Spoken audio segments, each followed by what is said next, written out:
नमस्कार साथियों, पेंशन धारकों, हमारे चैनल से जुड़ने के लिए आपका स्वागत है। तो दोस्तों, आपसे निवेदन है कि वीडियो देखने से पहले हमारे चैनल को सब्सक्राइब करें, वीडियो को लाइक करें, बेल आइकन प्रेस करें ताकि हम खबर रिलीज करें तो आप तक सबसे पहले मैसेज पहुंच सके। चलो खबर का सिलसिला शुरू करते हैं। तो साथियों, खबर सुनिए। देश भर के लाखों पेंशन भोगी इस ट्रिक का उपयोग करके अपनी पेंशन बढ़वा रहे हैं और अपना बकाया अरियर प्राप्त कर रहे हैं। ऐसे में आप पीछे क्यों हैं?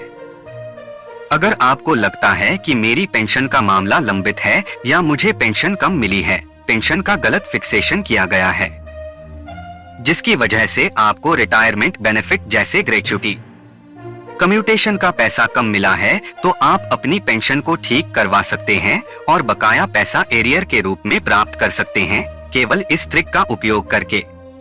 ये ट्रिक कौन सी है, चलिए आपको बता देता हूँ। तो दोस्तों, जानते हैं क्या है ट्रिक। स्क्रीन पर आपको दिखाई दे रहा है। नंबर 1, सितंबर 2022 से लंबित पारिवारिक पेंशन अरियर सहित मंजूर। नंबर 2, 10.37 लाख रुपए का लंबित भुगतान मिला। नंबर 3, 8 साल बाद 80 साल की उम्र होने पर अतिरिक्त पेंशन मिली। नंबर 4, जुलाई 2022 से लंबित बकाया के साथ वीरता पुरस्कार के लिए भत्ता मिला। नंबर 5, अप्रैल 2008 से लंबित बढ़ी हुई दिव्यांगता पेंशन को ठीक कराया गया। नंबर 6, पीपीओ में सुधार के कारण 1.70 लाख रुपए मिले। पेंशन और पेंशन भोगी कल्याण विभाग समय समय पर पेंशन अदालत का आयोजन करता है और पेंशन अदालत के माध्यम से पेंशन धारकों की शिकायतों का समाधान किया जाता है। अगर आपको पेंशन कम मिली है या गलत तरीके से आपका पेंशन फिक्सेशन किया गया है, तो सबसे पहले आप सीपेनग्राम्स पोर्टल में इसकी शिकायत दर्ज कर सकते हैं। उसके बाद आपकी शिकायत को पेंशन अदालत में उठाया जाएगा और आपकी पेंशन को ठीक किया जाएगा। उसके बाद बकाया अरियर का भुगतान किया जाएगा। पेंशन अदालत में उठाए गए कुछ महत्वपूर्ण मामले, जिनमें शिकायतों का सफलतापूर्वक निवारण। श्रीमती बसम्मा को आवश्यक दस्तावेज जमा करने के बावजूद सितंबर 2022 से पारिवारिक पेंशन नहीं मिल रही थी। उन्होंने 16 जून 2023 को सीपेनग्राम्स पोर्टल पर इस मामले की शिकायत दर्ज की। उनका मामला पेंशन अदालत के दौरान उठाया गया और कुछ समय बाद उनकी पेंशन शुरू हो गई है और उन्हें जल्द ही बकाया अरियर राशि मिल जाएगी। बीएसएफ के पूर्व एचसी श्री रमेश के 31 अगस्त 2022 को सेवानिवृत्त हो गए थे, लेकिन उन्हें ग्रेच्युटी और अवकाश नकदीकरण की राशि का भुगतान नहीं किया गया था। उन्होंने 3 अगस्त 2023 को सीपेनग्राम्स पोर्टल पर अपनी शिकायत दर्ज कराई और उनकी शिकायत को पेंशन अदालत में उठाया गया, जहां बीएसएफ द्वारा सूचित किया गया कि उन्हें ग्रेच्युटी और अवकाश नकदीकरण के लिए 10.37 लाख रुपए की राशि का भुगतान किया गया है। सीआरपीएफ से सेवानिवृत्त श्री धर्मवीर सिंह 2015 में 80 वर्ष की आयु प्राप्त करने के बाद अतिरिक्त पेंशन के लिए प्रयास कर रहे थे। हालांकि एसबीआई, सीआरपीएफ, पाओ आदि के विभिन्न शिकायत निकाय से संपर्क करने के बाद उन्होंने 16 अगस्त 2023 को सीपेनग्राम्स पोर्टल पर अपनी शिकायत दर्ज की। उनका मामला पेंशन अदालत के दौरान उठाया गया और सीआरपीएफ द्वारा बताया गया कि उनकी एडिशनल पेंशन जारी कर दी गई है और 1.70 लाख रुपए की बकाया राशि भी जारी कर दी गई है। बीएसएफ से बार बार अनुरोध करने के बावजूद श्री एचसी साजीजे को जुलाई 2022 से वीरता पुरस्कार भत्ता नहीं मिल रहा था। उसके बाद उन्होंने 19 अगस्त 2023 को सीपेनग्राम्स पोर्टल पर अपनी शिकायत दर्ज की और उनका मामला पेंशन अदालत के दौरान उठाया गया और बीएसएफ द्वारा सूचित किया गया कि उन्हें जुलाई 2022 से 2000 रुपए प्रति माह का मासिक वीरता भत्ता और 30,000 रुपए का बकाया जारी कर दिया गया है।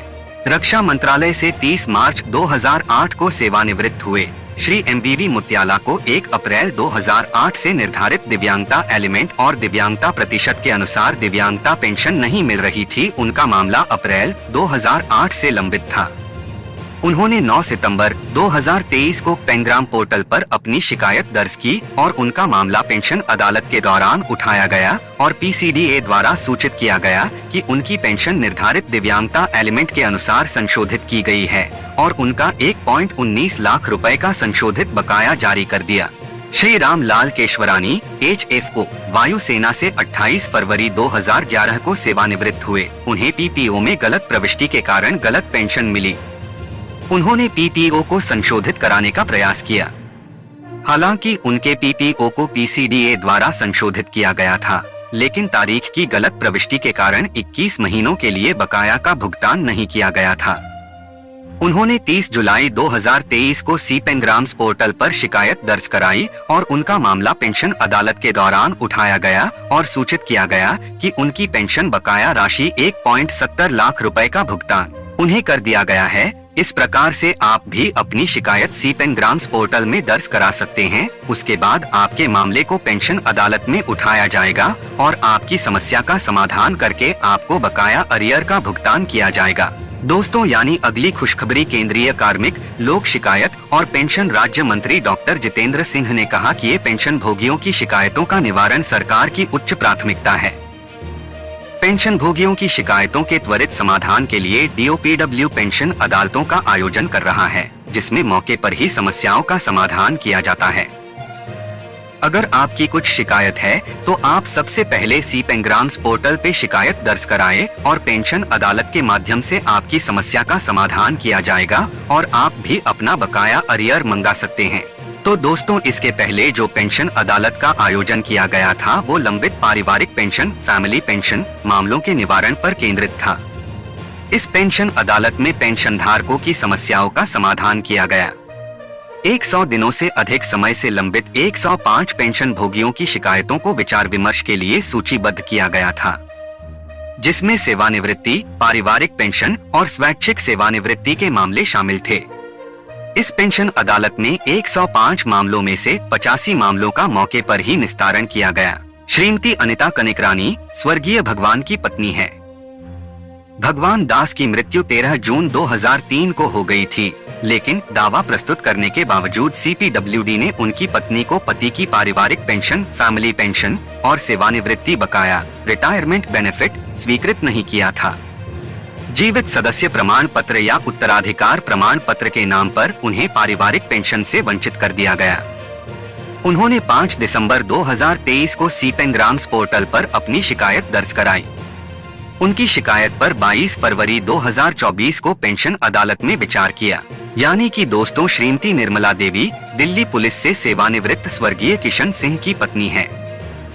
श्रीमती निर्मला देवी ने 7वीं CPC के अनुसार PPO संशोधित करने और बकाया प्राप्त करने के लिए 2016 से लगातार प्रयास किए। वह अपने प्रयासों में सफल नहीं हुई।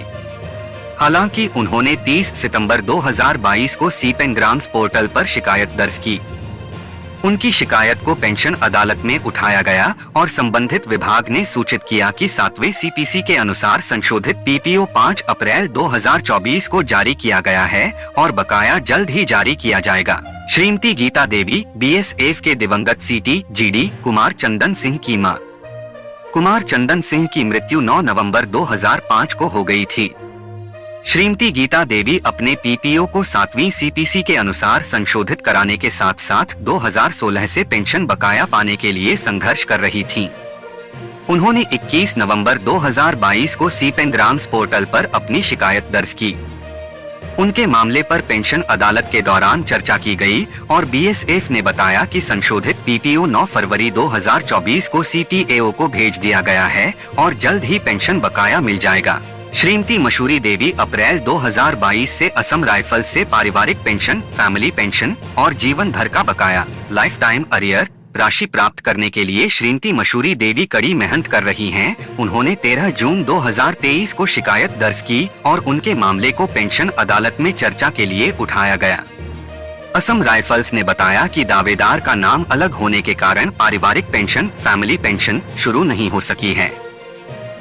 हालांकि CPAO ने 4 जनवरी 2024 को SSA जारी कर दिया है और बकाया तथा पेंशन का भुगतान नेपाल दूतावास के माध्यम से किया। तो साथियों, आज के लिए इतना ही और मिलेंगे नए अपडेट के साथ पेंशन धारकों। धन्यवाद।